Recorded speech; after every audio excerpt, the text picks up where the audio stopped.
Berdasarkan data Polda Metro Jaya pada bulan Mei 2024, total kendaraan tercatat lebih dari 24 juta unit yang memberikan sumbangan emisi gas rumah kaca. Oleh karena itu, konsep transportasi ramah lingkungan bukan hanya sekedar penggunaan kendaraan yang ramah lingkungan, namun juga mengurangi jumlah kendaraan melalui penyediaan layanan transportasi umum yang tidak menghasilkan emisi gas rumah kaca dan membatasi usia kendaraan di wilayah Jakarta.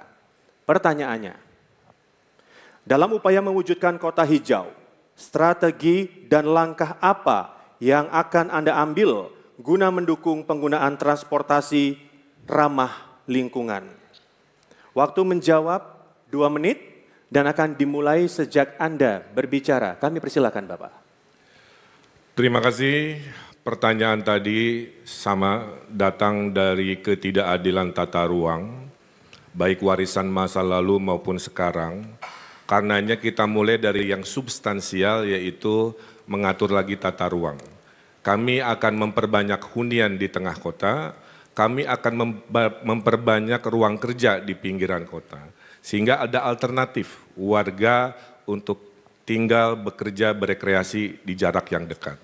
Itu akibatnya akan mengurangi pergerakan. Pergerakan berkurang, otomatis polusi juga insya Allah akan berkurang. Yang kedua, kita selesaikan jangka pendek dengan strategi hijau. 3 juta pohon, pasangan Ridho siap komitmen menurunkan suhu 2 derajat, menurunkan polusi cukup signifikan seperti kota Medellin di Kolombia, tidak hanya di jalan tapi juga di atap-atap gedung. Sehingga efek gas rumah kaca bisa dikurangi. Kenapa panas, kenapa polusi? Kebanyakan gedung, kebanyakan beton, kekurangan pohon.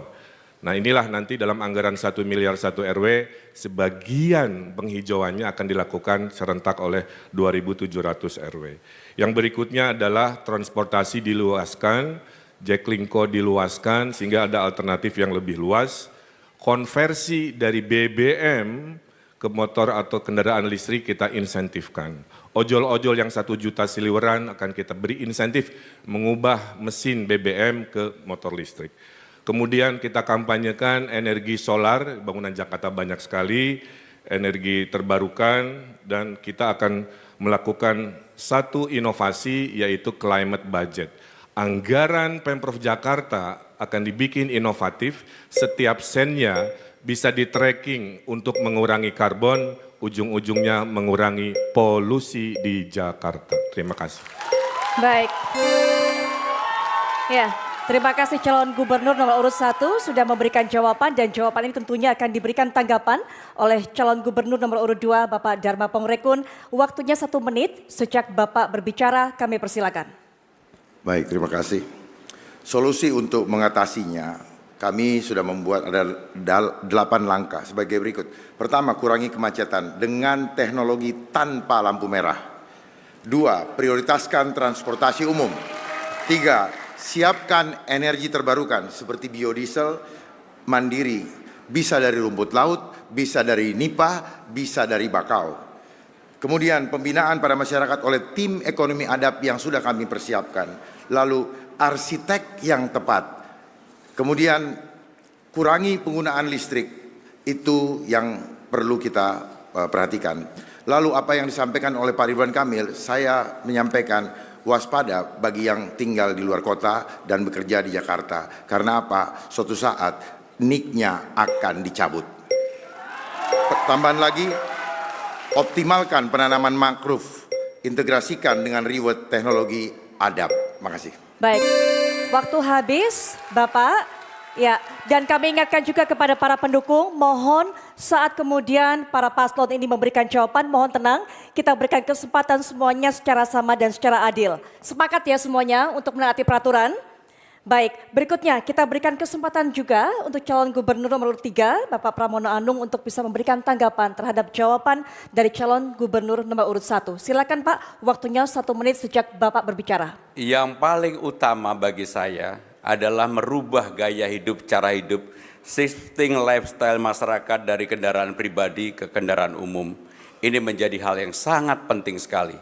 Untuk itu kami akan membebaskan 15 golongan yang selama ini sudah mendapat kebebasan naik bus, maka kami akan membuat Trans Jabodetabek, mereka naik MRT gratis, LRT gratis. Dengan demikian mereka akan melubah pola hidup dari mengendarai kendaraan pribadi menjadi mengendarai transportasi umum.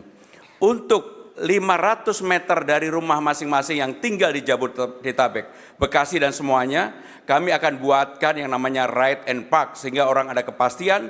Jaklingko kita perluas, sehingga orang dari manapun kemanapun akan sangat gampang terkoneksi dengan kendaraan umum yang sudah tersedia. Saya yakin itu akan mengurangi emisi. Terima kasih. Baik, waktu sudah habis. Terima kasih calon gubernur nomor 3 sudah memberikan tanggapan. Berikutnya 2 tanggapan dari 2 calon gubernur, silakan diberikan responnya juga oleh calon gubernur nomor urut 1, waktunya juga 1 menit Bapak. Sejak Bapak berbicara kami persilakan.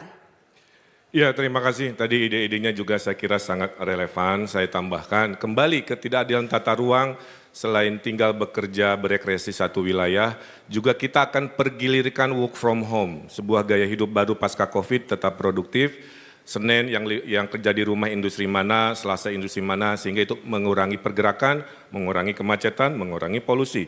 Kemudian ada teknologi sensor supaya kita tahu kapan zona merah. Yang ketiganya ada truk embun, sudah dilakukan di kota-kota di Cina, tiap pagi disemprot, ngambil kotoran udara, kemudian akhirnya jadi jernih. Yang terakhir, kita nanam pohon sama-sama, karena rumus Ridho itu adalah DKI, desentralisasi, kolaborasi, inovasi. Kita pasti bisa kasih uang kepada yang menanam dengan mengkonversi cara menanam ruang hijau privat ke carbon trading. Kita daftarkan oleh inovasi aplikasi sehingga hijaunya ada, polusi bersih, cuannya juga, uangnya ada untuk seluruh rakyat Jakarta. Baik, waktunya sudah habis dan juga kita